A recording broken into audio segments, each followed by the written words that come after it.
All right, we're going to go ahead and get started. Today we have Scott and Diane Barron. They are going to be talking about financial strategies during the pause, resume, recover, and rebuild phase. Cindy's going to explain how we're going to run the webinar, and then we'll go ahead and get started. Hi, everybody. Thank you for joining us this afternoon. If you look down at the bottom of your screen, you'll see a Q&A. That is where you're going to need to click to submit your questions. We're going to hold all questions till the end of their presentation. And please understand, we'll try to get to all of them. We may not. We have a lot of people joining us today, so that's pretty exciting. And I'm going to switch it on over to Diane and Scott now. Thank you. Hey, everybody. Like they mentioned, I'm Scott Barron, Diane Barron. We also have two business partners, Julie Scheitlin and Joe Barron, that are part of our crew. We're based out of St. Louis, Missouri. We opened our gymnastics facility back in 1978. So that's been around for a while. And in 2017, we opened up a swim school that's about 3 to 4 miles away from the gym. And so we have both locations. The gym, we run around 1,500 children a week, and then our competitive team and the swim, we got up to close to 1,200 before this crisis. So we're in both industries, and that's the Barrons. All right. Okay. So before we get started on our actual topic, I just kind of want to pose a question. Maybe we can get in a certain mood so we can intake all this information at a certain level of mental health.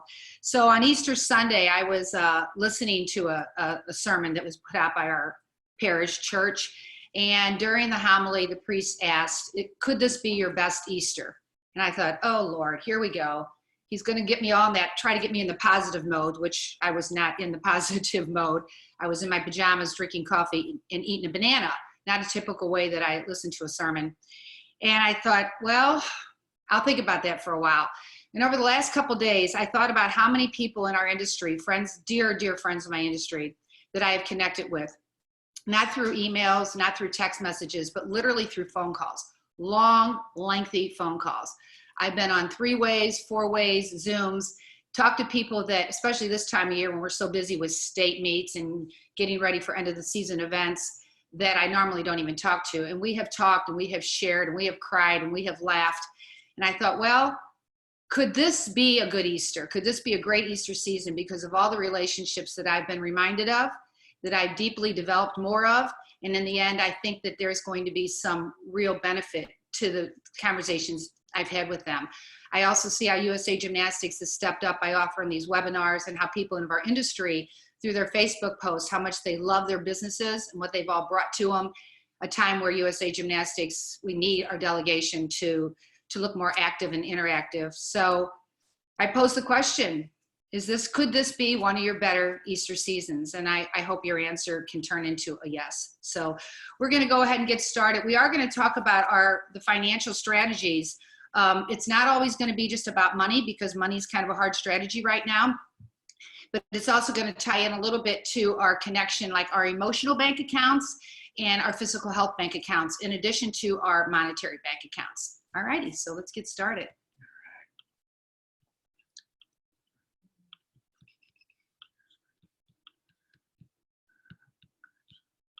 Getting our slides ready here.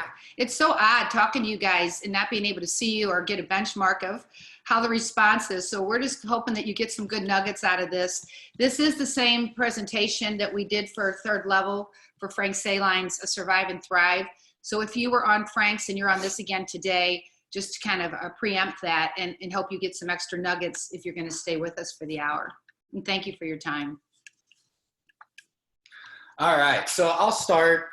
This is something I'm sure everyone is following and took care of right away. We were advised by our consultants right when this was all going down initially, is to grasp your expenses and make sure that you are quality controlling them and get rid of as much as you can. Drop them off your profit and losses. And so we contacted all of our subcontractors, all of our monthly expenses, especially the ones, there's so many that we're using to a minimal capacity at this time. So we wanted to, long story short, we wanted to make sure that in Google Drive, we created a spreadsheet and we named it postponed expenses for both locations. And we want to make sure that We know who we contacted, whether it was deferred, canceled, or we got a percentage off. Who did we talk to? Who called? The date we called, and what do we need to do for a follow-up? We understand that that these businesses are also in somewhat of a struggle and dealing with different things that we're not even dealing with, and that we want to make sure that we are following through and we can, like I said, quality control all these special arrangements. We know that you don't ask, don't get. So we just wanted to be very, very creative and we built relationships with all of these subcontractors and all these people that have been charging us for years. And the results from it were very rewarding, and they were very helpful through this time. So I just recommend, make sure you're staying very organized with somewhat of a spreadsheet, because you might have different people within your organization making these phone calls. Okay, our burn rate. I'm sure we're all looking at that too. We've actually put together like a spreadsheet on the burn rate also, because we know it's going to change each month. As Scott said, some of our expenses were deferred. Some of them were literally eliminated. Some were discounted. So depending on when those fall out or fall back in, or when the percentages change, that we're going to have, the months are going to look quite different. So our burn rate, how long we can stay in business with our current liquid cash flow, will depend on how those expenses come back in or out. So I think what we're going to kind of settle in on, and these are just what we're doing. We only know our story. We're not experts in this. This is just what we're doing. Probably an August 1st start date, even though I'm really hoping it's June 1st, and then maybe a 50%, 60%, 70% comeback rate over the next 6 months, and see how that looks. If it's too scary, then of course I can go in and change that if it makes me feel better. So we're just going in, we went from a QuickBooks program to an Excel program to kind of keep manipulating, how these months look as we progress forward in the future. And then as far as our safety net, besides what we currently have in our accounts, we've got the home equity loan, we've got a line of credit, and we've got a loan against our retirement account before we would ever go into our investments, because as we all know, it's probably best not to touch those at this time. So building insurance and loans, we do have building insurance. We've got the loss of income and business interruption. I filed a claim immediately. I called my insurance company, early March when I first saw this thing coming up to see if we had that against the coronavirus. They told me no. I kind of accepted it. And then I'm like, I got to get in the ring and fight for this one. So we filed a claim, and just this past week, we hired an attorney to represent us. So we're going pretty hard and strong at that. For that. The SBA loan, we first deferred it for 6 months, and as probably most of you got the notice that it's actually 6 months of forgiveness. So that won't even be tagged on to the end of our loan. We're literally going to be forgiven for 6 months of that loan, which we have over at the swim school.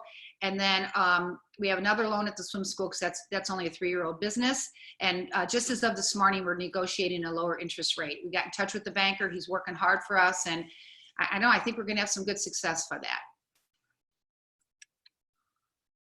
All right, the PPP. Whew.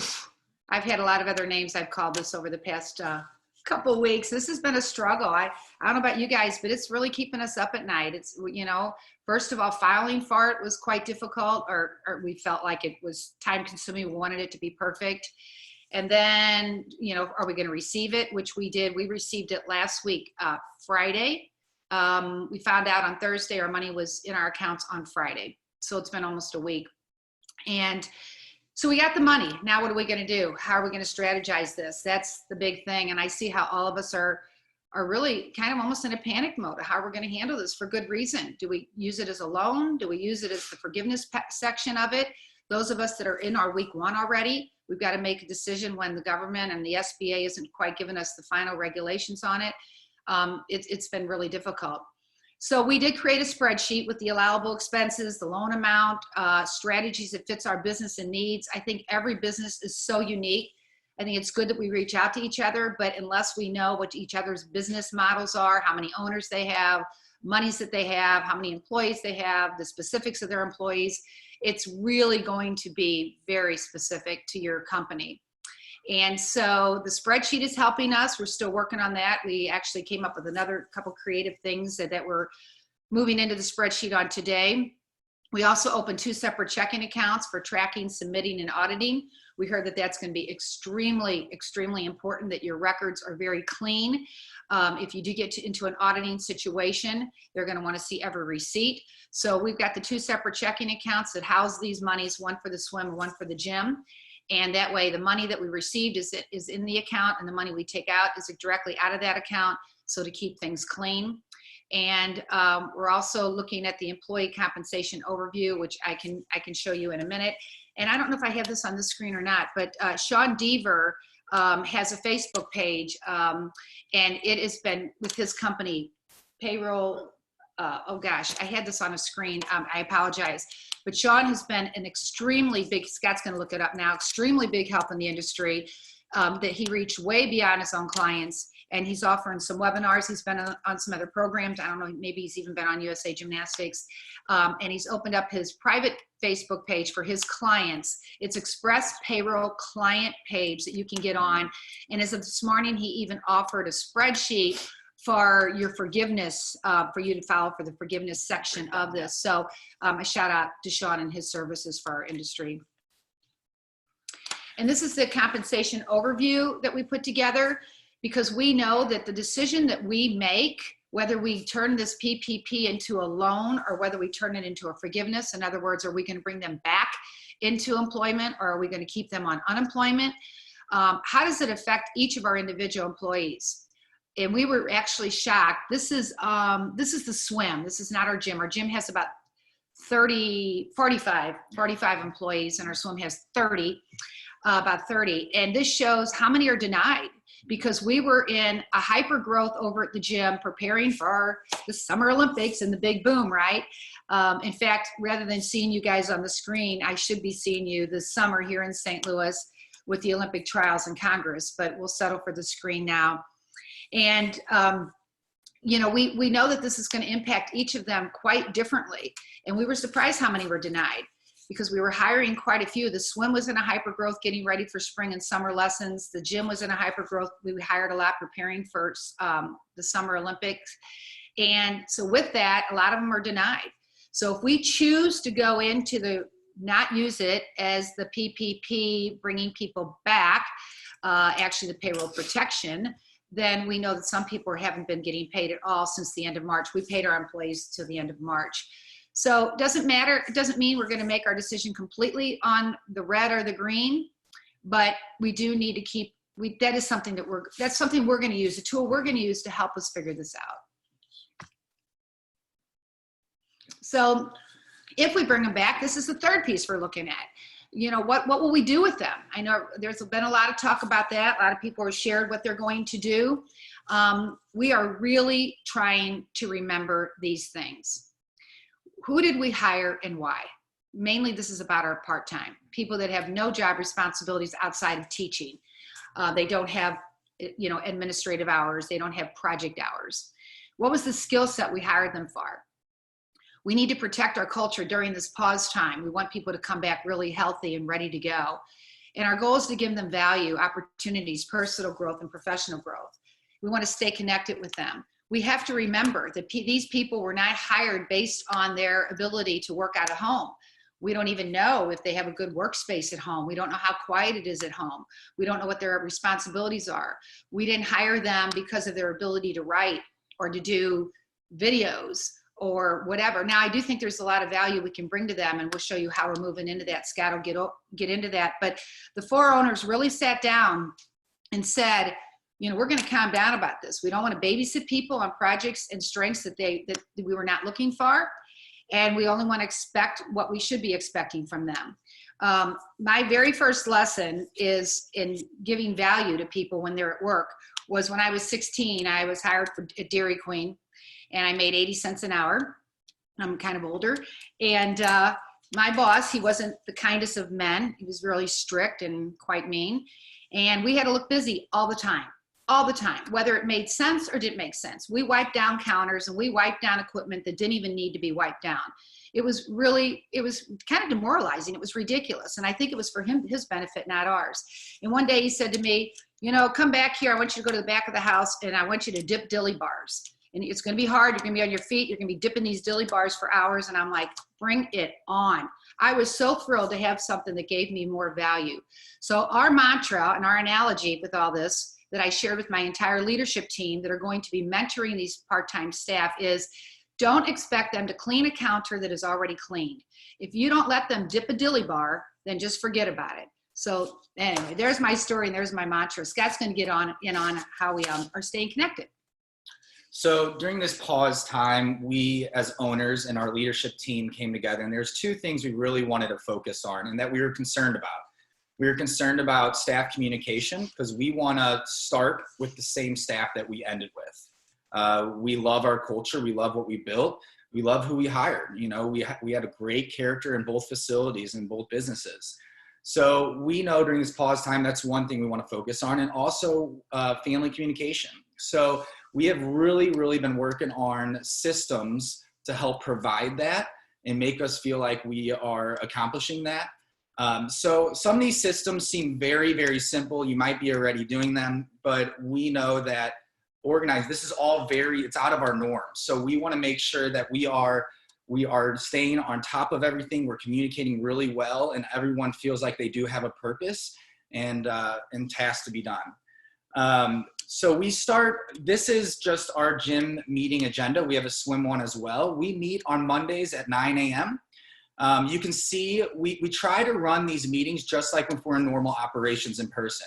We start with our mission. It's a little more difficult virtually to say it together, but we make sure that we start with our mission, and it's because it's so important. That's what we live and do business by. But we make sure both presidents of the gym and the swim will email our leadership team and make a couple days before and let them know in our Google Drive the agenda is complete. And so they have time to prepare for their meeting and prepare for themselves when we meet at 9 o'clock on Mondays.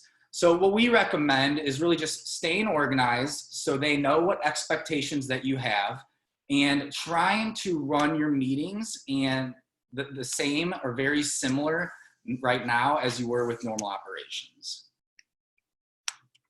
That moves on to, we know that we have all these webinars in all different directions. We have Third Level, we have the Swim School, we have USAG. They're all over the place, and we're getting a ton of emails from everyone. And we want to make sure that we're hitting those, and that our leadership team are signing up for those webinars. So we created a continued education tab in our Google Drive, all the way from webinars, online courses, to recommended articles. So these, now they can go here, and anyone can plug in different areas, different webinars or courses on our leadership team. And they can all go to this area and plug it into their weekly schedule. And really what it does, it builds their weekly schedule, which I'm gonna get into. But it's been very helpful. But we make sure that we see these courses and everything, and we see them through before we put them on the continued education. And again, that's for our leadership team. So now I'm going to our staff weekly schedule. We got this idea from Larissa Korshner, who is a swim school owner. Again, it seems very simple, but it's really helped us stay on task and understand what everyone's doing within the organization when we're used to being on site and meeting and talking with each other. So we broke it down to what makes sense for our business. So each week, they'll put in the week prior, they'll put what they plan on doing the following week. Sometimes that'll adjust through the week of, but they will pull all from that continued education tab. They'll pull tasks and things they can do, the readings, the webinars, staff development. They'll pull it all into this weekly schedule.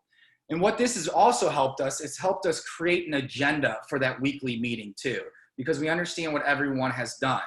So that's another system that's helped us keep organized and make sure that we understand what everyone is doing within the organization. All right, so this is new. We designed this. This goes out through constant contact through our staff. We plan on launching this whenever the PPP is in place, because this will be built by our leadership team and put in place and sent to our part-time.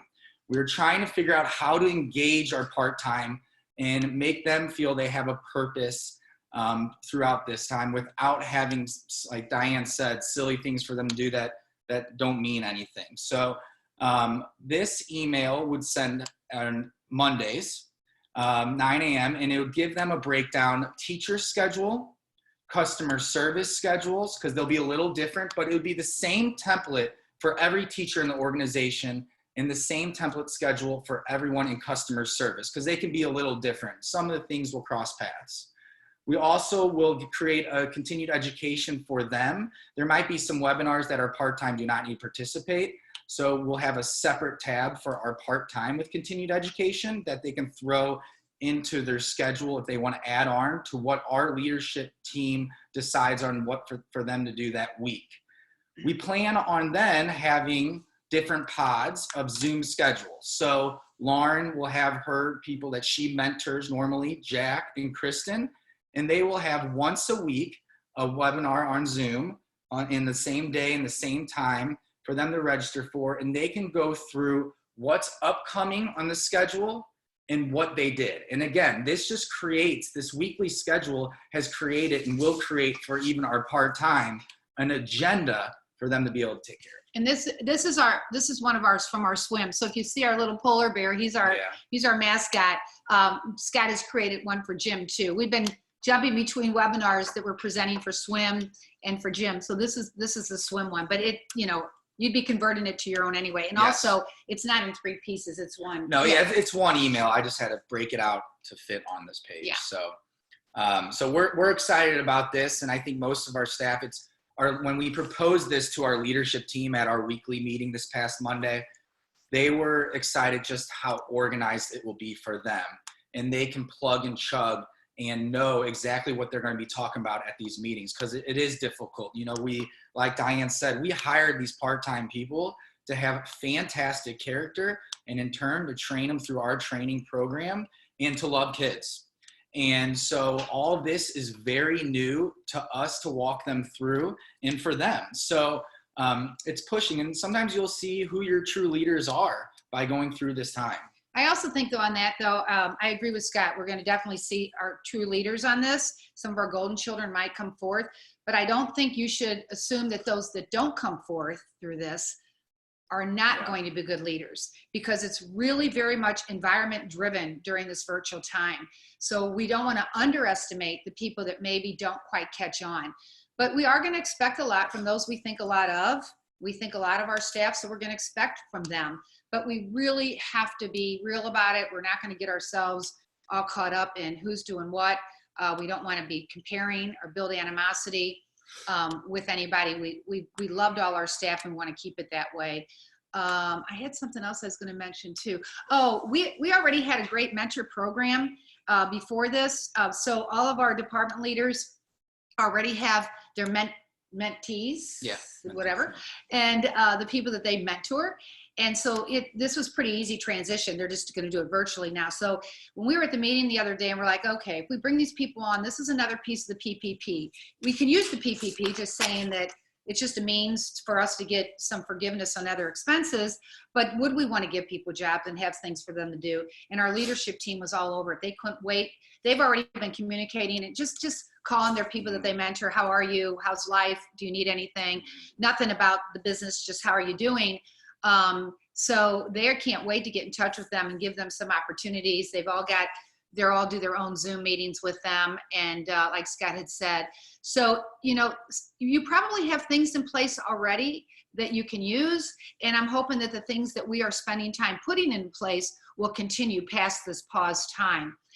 When Scott was showing you our continued education, we already have a pretty big in-depth Barron University that's been developed for years, all our trainings on there. And so, as I said, we've hired a lot of new people that we just hired. I mean, we had just hired them, and then this thing came, then it was like perfect storm. So Julie, who's the president of our gymnastics, will spend time getting those people to get into Barron University and watch the things that they needed to watch anyway. So that'll be a really good, valuable use of time. Yeah, and we are investing a lot of our time and energy in this communication with our staff and our families, just because we know we're focusing on this resume stage throughout this pause time. And we know that if we can come back with our staff that we left with, we know that a lot of them are trained real well, that they know our culture, we trust them, our parents love them, our kids want to see those same teachers back that they had. And so we're hoping through this and all this communication that we come back with that strong staff, and financially it'll put us in a better position. And same with families. We want to stay in their heads. We want to keep feeding them emails and drills and skills and heartfelt posts on social media. In turn, hoping that when we say that we're up, we're ready to rock to a certain degree, and we're opening in a week, that they're ready and they're right there and they have not forgot about Barron. So this all kind of transitions us into being financially stable when we resume operations through this pause time. So we recommend, what we've done, and it's been quite successful, is we branded our digital marketing. We branded our virtual academy. And like we said, we do not charge for it. It's all going out to the community for free right now. And I'm not saying that could change next week, but we branded both locations, and it's just helped us have a marketing path and being able to follow this brand and use this brand. It just sometimes creates you more ideas because you have it in place. And the kids and the parents get used to seeing it, and they get excited about it just because there is a brand to it. There's a power behind it. We are, we did start right away having a Barron Virtual Academy for our competitive program. And we started, Melissa, who's the head of our competitive program, and our other coaches, Melinda and Melissa Bouvette, have put together not just workouts, but nutrition advice and typical things that you would do. What do they do there? Journaling program, different things that we do anyway. And we use the month of April, that product that we supplied them with a couple workouts every week for our March makeups. So we were able to get because we promised our people makeups for March, and then we did not charge them anything after that, including our team. So that we'll get all those makeups off the book for our competitive program and give them something to do now. Moving into May, we're going to do the same thing, but create brand new pieces, and that is going to be charged to our competitive kids. So there will be a charge for a competitive program. I think it's got great value. They're a program that is looking for that and can really be, really use it, and we'll charge a nominal fee. We're going to be rolling that out actually this week, that there will be a charge for May. And then they still, of course, everything we offered in April, they have forever, because it's just through an email. Yep.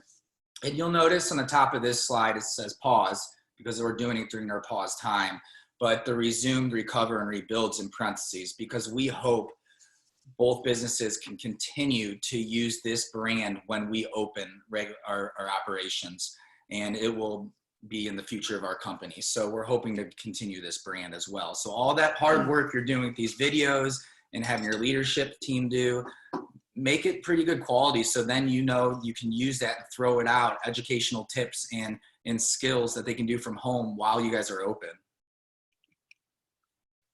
All right, we're going to move into our family communication, and we just sent this out for the first time on Monday, and we had really good results. The analytics were strong, and we had a lot of people click through, which is the real number, is your click-through rate, not your open rate.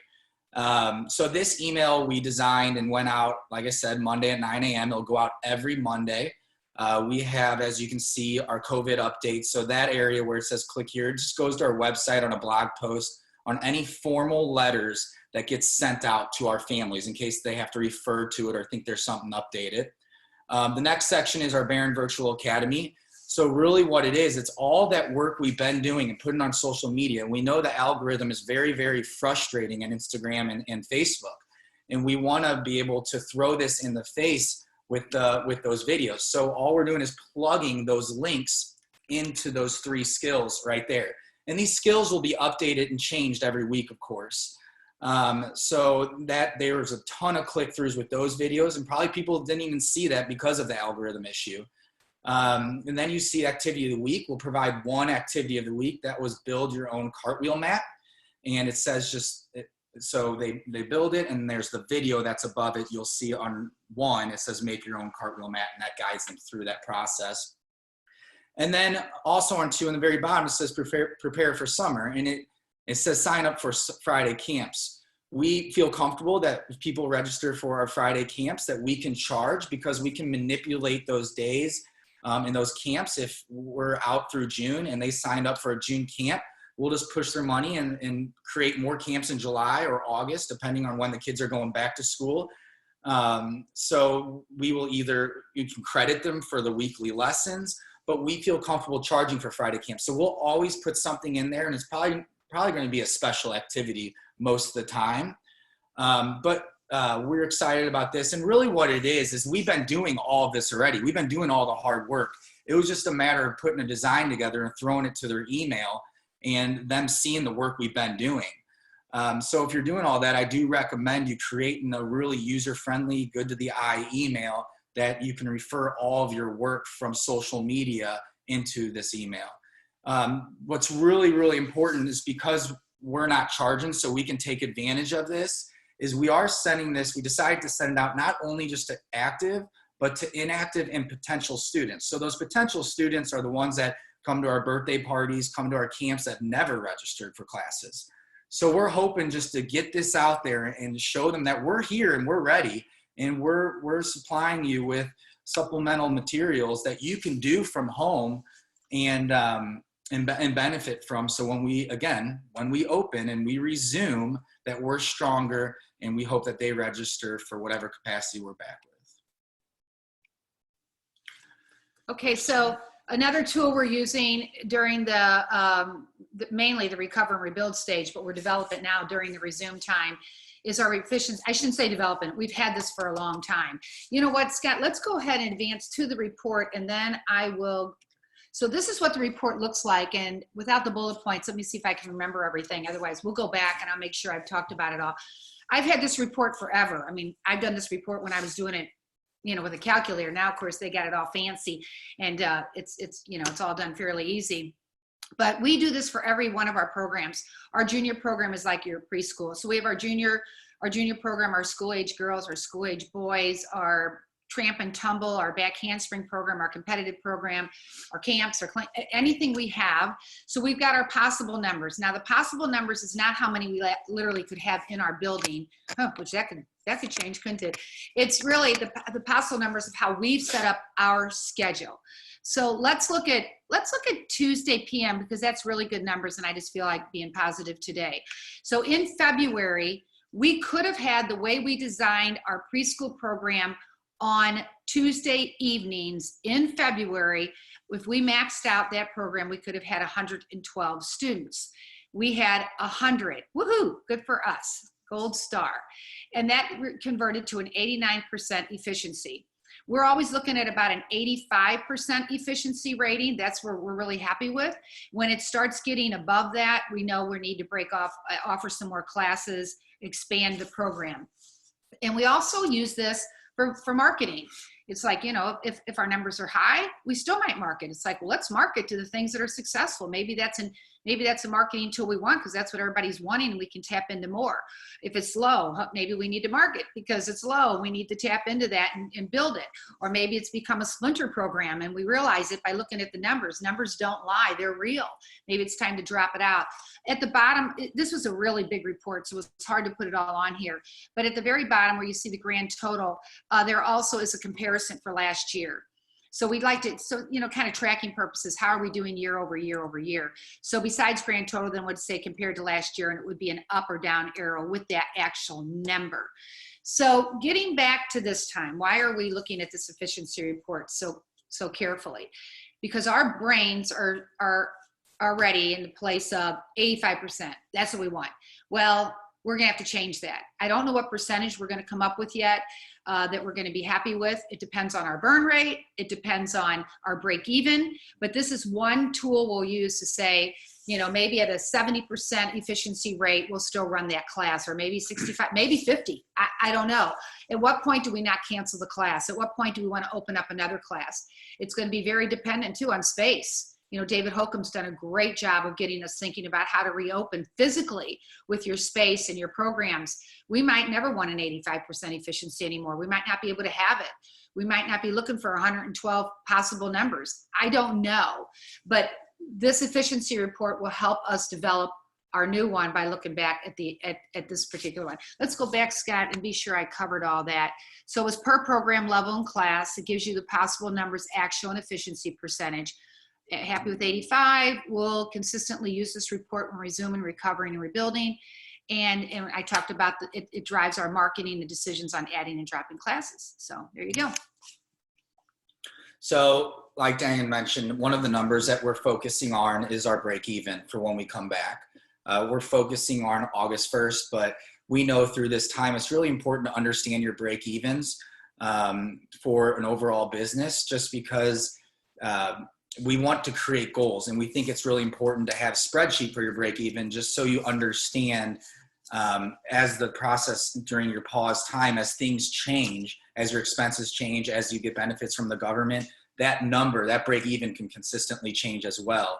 And we want to be very transparent with our leadership team and our executive team through with our break even number, because we know we want to be goal oriented when we come back, and we want to think outside the box on how to get that lost revenue or profit back into the business. Mm-hmm. And so this break even will create that goal that we need to hit, and that hopefully every single day everyone is striving to get that to that break even. So we find that this number, as simple as it is a very powerful number through this pause time, and especially to have that number at your resume when you resume your operations. We got a big visual both the gym and the swim right now. You know, nothing real different, kind of like a thermometer. That's funny. We need thermometers now, don't we, for their fever. But you know, we have that to kind of track our numbers. We're going to have to change those goals. Mm-hmm. You know, those goals are going to be different. They're going to be just kind of like an athlete. You know, you want to give them something to strive for, but you want the goals to be attainable. And so there's always a feeling of somewhat of a success to help build that self-esteem and self-worth. And we're going to have to do that. Us owners are going to have to build goals that we know our team can buy into, our leadership team, and that they're going to be attainable. And then we can keep moving a step up, because, you know, this whole feel, how we come back and how strong we feel mentally is going to be really important also. Yeah, we hope this number, since it is transparent through our companies, that it helps us get to that recover sooner than later and as quick as possible too, with those outside the box of ideas. So why resume with your current staff? We kind of went through this through the whole presentation, but we know as all gym owners that hiring and training is expensive, and it takes up a lot of our time. It's very difficult, and the hiring process has become more difficult every year for us. So we know when we find those golden children, or those employees that are just unbelievable with kids, and they're easy to train and they're receptive to the leaders, we want to retain them. And we want to bring them back, all of those key staff, and the ones that we've hired the character and we train the skill, and they're through the training and the parents love and the kids love. We want to bring them back. So during this time, like I said, our communication is key to bring them back and to be transparent with them. And we want to spend that time not trying to rebuild our organization with our staff and try to keep hiring and training and take up your leaders' time with the training. We want to spend that time as retaining our students and acquiring new students and building income-producing programs to build the company with that staff you left off with. So that's another reason why the communication is key, because that's where we want to pivot ourselves when we open and focus on when we resume our operations, and that resume stage and that recover. I think, and Scott, if I can just say too, that the reason why we're spending so much time on this decision, and Julie and Scott are so passionate about it, is we know this is going to be a big line item for us. Mm-hmm. To bring everybody back is going to cost us a lot of money. Our bench is going to be, built really strong. We're going to have a pretty long bench. So when we do our break evens and our burn rates and all those numbers that we've already talked about, we're putting in a pretty high number for our payroll. But Scott he'll talk about the one thing we will do for sure.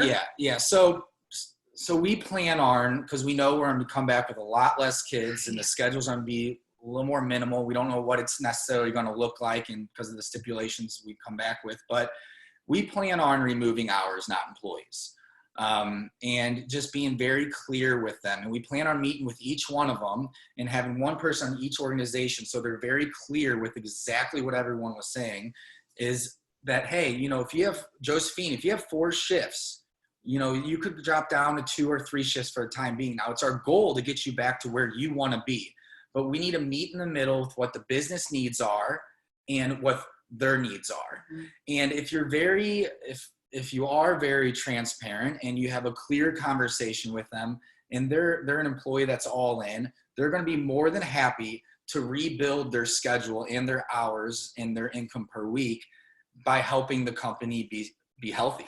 So that's how we plan on doing that. So we just recommend through every stage, every change is just being very personal with all of your employees. And, one thing that we all work on and we talk about at all of our conferences and we read so much about is building that culture. And it's hard to build it, but it's easy to lose it. And so our current employees get it. They understand it, they get it, they know our mission, they're behind it, and we don't have to worry about what they're saying or their actions. So we got to bring them back, and that's a priority of ours. One thing that's going to help too, and this was offered already, we didn't even bring it up, but our leadership team, because even during this time where they are on unemployment right now, well, probably not this week because the PPP will get that going, but they all offered to be on Zoom, and we talk once a week, and they've all offered. They said when we come back, we're going to have already had so much time to do administrative work and project work that we will grab another shift. We'll do what we need to do to help with the payroll cost, or we will oversee new people that are teaching in order to keep them employed. And they offered that. We probably would have recommended it. We probably would have asked for it. But I have heard also some pretty strong conversations like, well, when my full-time people come back, they better know they're not going to be in the office anymore. They're going to have to be out on the floor. I just think we need to be careful. No one asked for this. No one asked for this time off due to COVID, that everybody would rather be up working. So we're trying to we're just trying to be sensitive to, maybe it looks easier in our eyes of what they're doing, that they're not having the stress that we are, but they still would like their life to be back to normal. So we want to protect the culture that Scott's talking about and the values that we've been so proud of. Absolutely. I think that's it, Scott? Yeah, that's Cindy, I think that might be the end of our slides. And then if you want to do a Q&A before and then I'll finish that after the Q&A. Okay, we do have a few questions. The first few questions are related to the PPP. She's gonna have them. Okay. Okay. So this person gets the PPP, they use it for 8 weeks, and they still are in a state where they haven't been allowed to go back to work. Would you lay off your employees again? Can you lay off your employees again? I'm going to give my answers, but mine are not. I mean, they're only educated to the point of a gymnastic and swim business owner reading it, and regulations are still coming down. They could change by the time we hang up. So please don't use my word, but I will tell you, in my opinion, and what I've been told is yes, then you just put them, because we got ours already. I'm already in week 1. So the chance of us resuming, I think our date is June 5th for the end of our 8 weeks. We're hopeful, but I don't know. So yes, we'll put them back on unemployment and use that as the piece for their employment. Okay, another question this may be something that you do or do not know. Do you still pay payroll taxes on the PPP? You are responsible for the federal portion of the payroll tax, but the state portion has been forgiven. The federal was forgiven up until a couple weeks ago, and then that dropped off. So so when you look at your benefit, and this is another thing I might not have brought up, we have also done a spreadsheet on the benefits of if we use this, tried it as a forgiveness plan, as an actual paychecks protection plan, or if we kept our people on unemployment and how that looks. I already talked about how many people it'll affect and how some of our people, if we kept them on unemployment, we know they're going to get the $600. That's far more than, on top of their state from the federal government with the CARES Act. That's far more than what they're getting now. We get that. Good for them. That's lovely. But we have a lot of people not getting anything. So we're taking all that into consideration.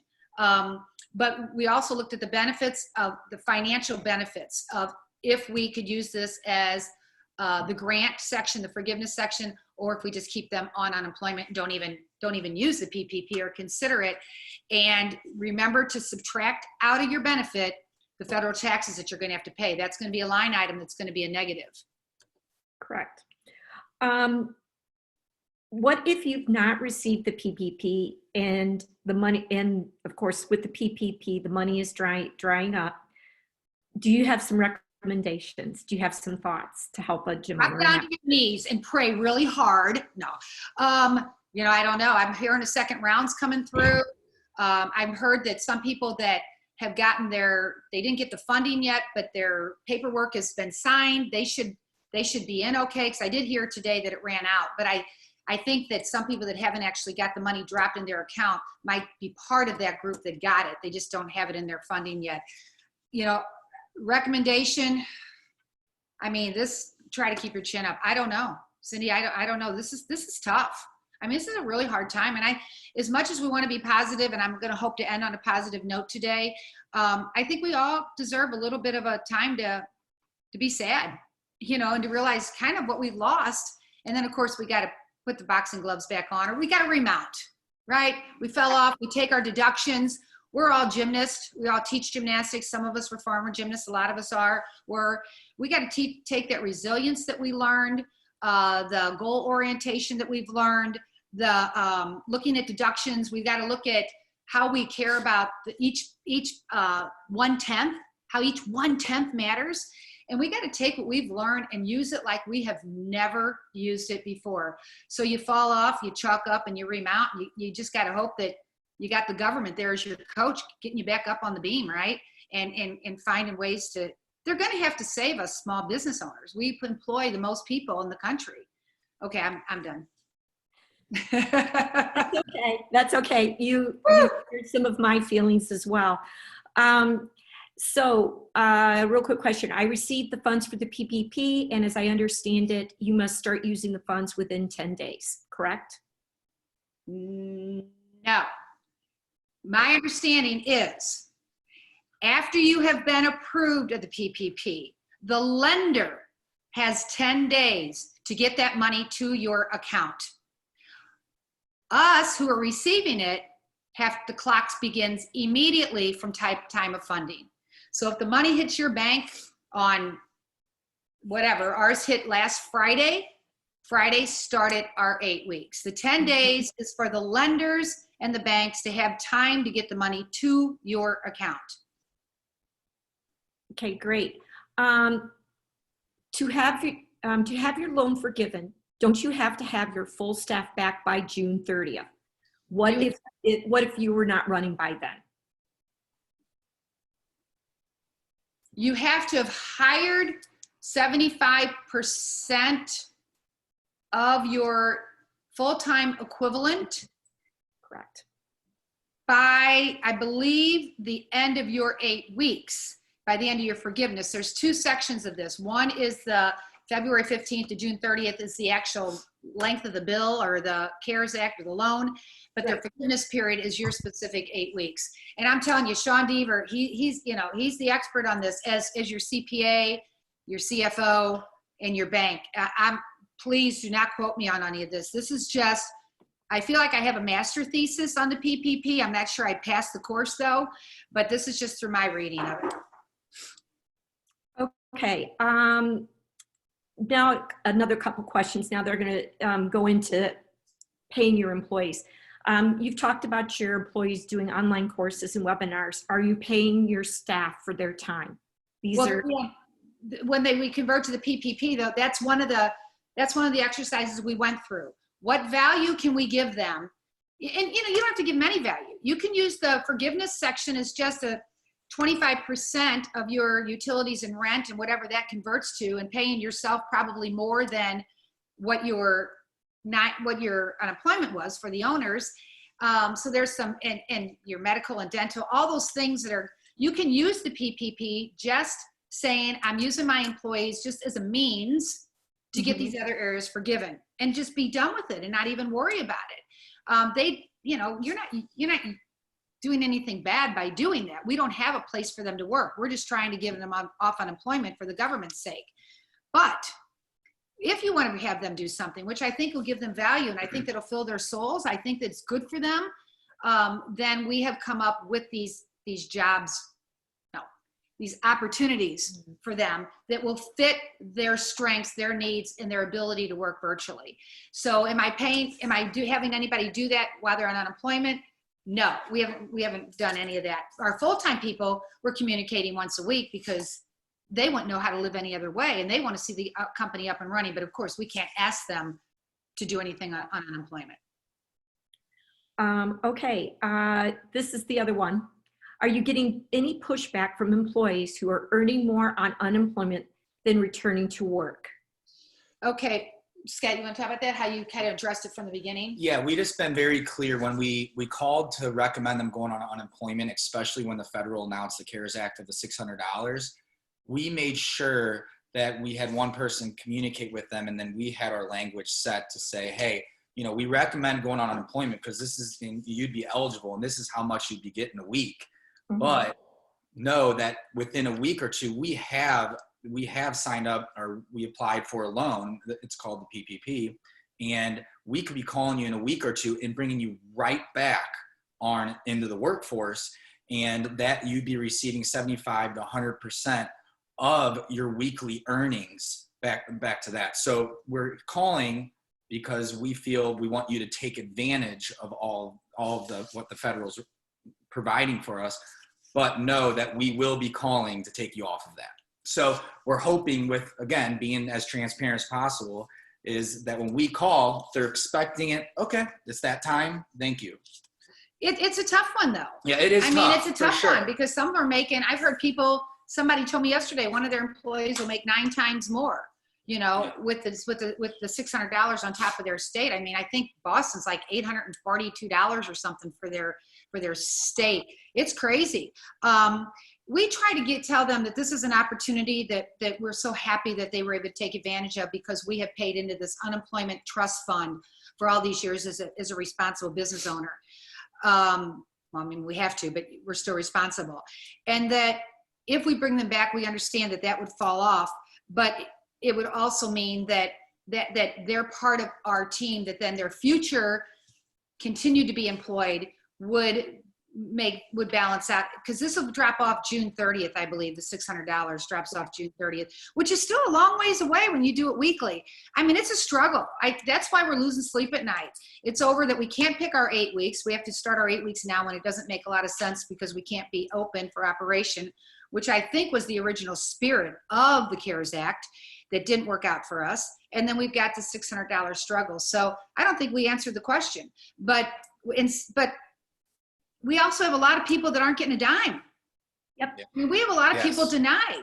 And I look at them and I think, so our people that are getting the 600, they'll be back to where they were. So what they signed up for, the way they set up their financial budget, the way they set up their lifestyle, you know, they're going to get exactly that. The ones that also took a job from us to handle their lifestyle some of them are getting nothing. And I'm losing a little more sleep over that than I am that taking away an additional amount that somebody was getting and had the fortune of getting for a couple weeks. Okay, I've got one more question for you.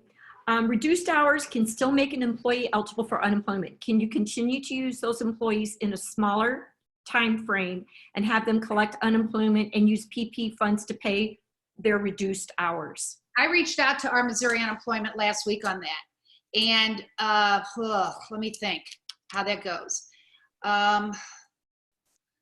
We have a reduced hour. It's called the Shared Work Program in Missouri. And we were going to move to the Shared Work Program when we first, in March. Yeah, in March. We were going to move to the Shared Work Program and keep our people on it at like 80% or 70%. And then the Shared Work Program picks up a portion of our state's unemployment piece. So if we gave 70%, then they'd get 30% of that 320, and which would convert to about 10% for their own personal payroll. Then the 600 came in, and it was an easy decision then. That was going to be far better. I think if somebody is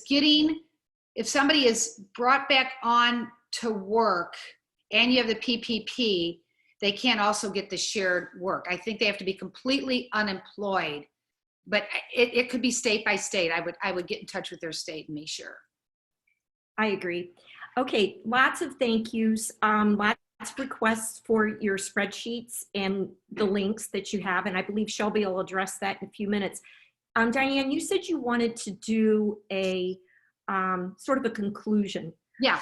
And so I'm going to pass that over to you. Because I'm afraid if we end with the PPP, that won't be so good. You'll all be given it different names like I have. So I'm going to admit this has been difficult for us. And I've used a lot of 4-letter words during this time period, ones that I'm not proud of. But the word I find I've been using the most is hope. I hope we open soon. I hope we come back with the right numbers. I hope I can get this PPP money. I hope I can get the PPP figured out. I hope I get the EIDL loan. I hope. I mean, it's like driving me nuts. So I'm a big fan of John O'Leary. He's a best-selling author. I just love John O'Leary. He's a great motivational speaker. His podcasts on Mondays are fantastic. His book, On Fire, I've probably given over 100 copies. In fact, we give it to our seniors who graduate from high school as their senior gift. It's called On Fire. And John has a new book coming out in May called In All. This is it here. And I actually applied to be an In All ambassador, which was a group that was selected, and I was fortunate to be selected, that we would read this book pre-publication. And then we meet once a week, online, and we discuss the book. And so John can get a feel of what it means and, how this book's going to do before it gets into publication. I think it's May 5th, if it's still on schedule. So, okay, so I was using this hope word, and literally, last night I was like, oh my God, that's all I'm doing is wishing and hoping and hoping and hoping and hoping. And I kid you not, I opened the book last night, and I opened to page 74, and it's about hope. And there's a Dr. C.R. Snyder who actually has studied hope for years. I didn't realize you could study hope. And he's wrote 6 books on the subject. I didn't realize there was this much information about hope that you could do 6 books, but there is. So I'm just gonna read just a couple things that I read last night. And really, guys, I'm not lying. This just happened to be where I opened my book yesterday. And it says, hope doesn't ignore the difficulties you'll face. It just doesn't let you give up in the face of them. Hope doesn't overlook that things get tough. It just doesn't permit the struggle to dissolve the dream. So at the end of the chapter, this is how I was left last night, and this is how John left me in the thought of hope. So are you ready to get on the hope bandwagon? The light and fuel of hope are necessary for a life lived in awe. We all have a choice. We can surrender to what is, or we can celebrate what might be. Our expectations determine not only the life we live today, but the one we're preparing for tomorrow.